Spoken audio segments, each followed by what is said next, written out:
Hi guys, welcome back to Wellness Wednesday. Today we're going to take a little bit of time and talk about emotions. So this might be a topic that seems really easy for some people, like why are we spending so much time on this? However, what I have noticed in all the years that I've been practicing in social work is that often talking about emotions, being able to identify really what the underlying feeling is that's happening is a pretty tough thing for most people to do. So the good news is that being able to identify and talk about our emotions is a skill set. Not so much different than learning to read or math. All these things, we have building blocks and we learn the basics, and then we can become more advanced and progress as we go. So today I want to talk a little bit about some basic emotions, how we can identify them, and some skills that we can use to work on that emotional intelligence and to become a little bit better at that. And we will also talk a little bit about why that is so important. There's a few common emotions that most of us can identify pretty easily within ourselves and with others. Happiness is one of those, and it tends to be one of the easier ones to express. Another emotion that can be fairly easy to identify with people is anger. Often we can tell what's happening in ourselves or if someone else is angry. Sadness is another common emotion that most people can, with some ease, identify in themselves and others. The last emotion that is fairly easy for most people to identify is disgust. So why is understanding our emotions and other people's emotions helpful? According to the kidshealth.org, one of the things we can work on is our emotional IQ. So this can help us predict success in social and emotional settings, helps us to build and create stronger relationships, make better decisions, and deal with difficult situations. So some ways we can do this are by becoming more aware of our emotions.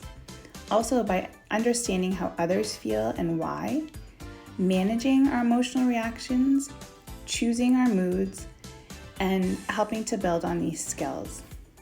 The feelings wheel that has been flashing across the screen is a really helpful tool to be able to really better understand what's happening with our emotions and our feelings.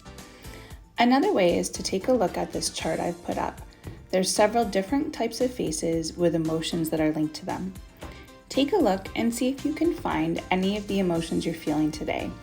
You may have had one, you may have had several. Next, let's watch a brief video so we get a better understanding of what happens when emotions occur.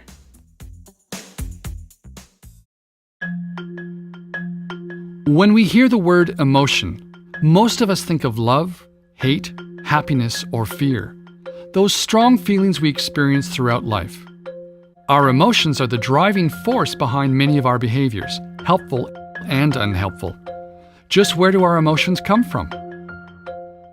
Our brain is wired to look for threats or rewards. If one is detected, the feeling region of the brain alerts us through the release of chemical messages. Emotions are the effect of these chemical messages traveling from our brain through the body. When our brain detects a potential threat, our brain releases the stress hormones adrenaline and cortisol, which prepare us for a fight or flight response. When we detect or experience something rewarding, such as someone doing something nice for you, our brain releases dopamine, oxytocin, or serotonin. These are the chemicals that make us feel good and motivate us to continue on the task or behavior. In these instances, the feeling region of the brain kicks in before the thinking part. Sometimes the reactions of the feeling brain are so strong that it dominates our behaviors and we're unable to think rationally in the moment. Our emotions hijack our brain.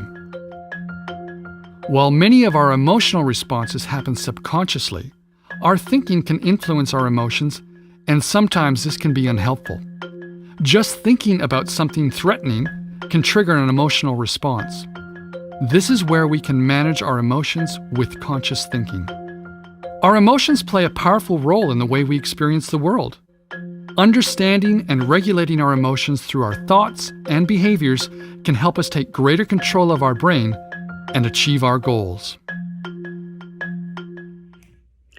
Hey guys, I hope that some of this was useful for you. And as we go the next couple of weeks, I'm going to talk a little bit more about some emotions and some specific ones, and hopefully, again, build up that toolbox and give you some skills and things that will be helpful.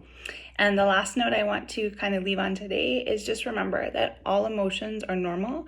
We all feel all of these feelings, sometimes some more than others, and that's okay.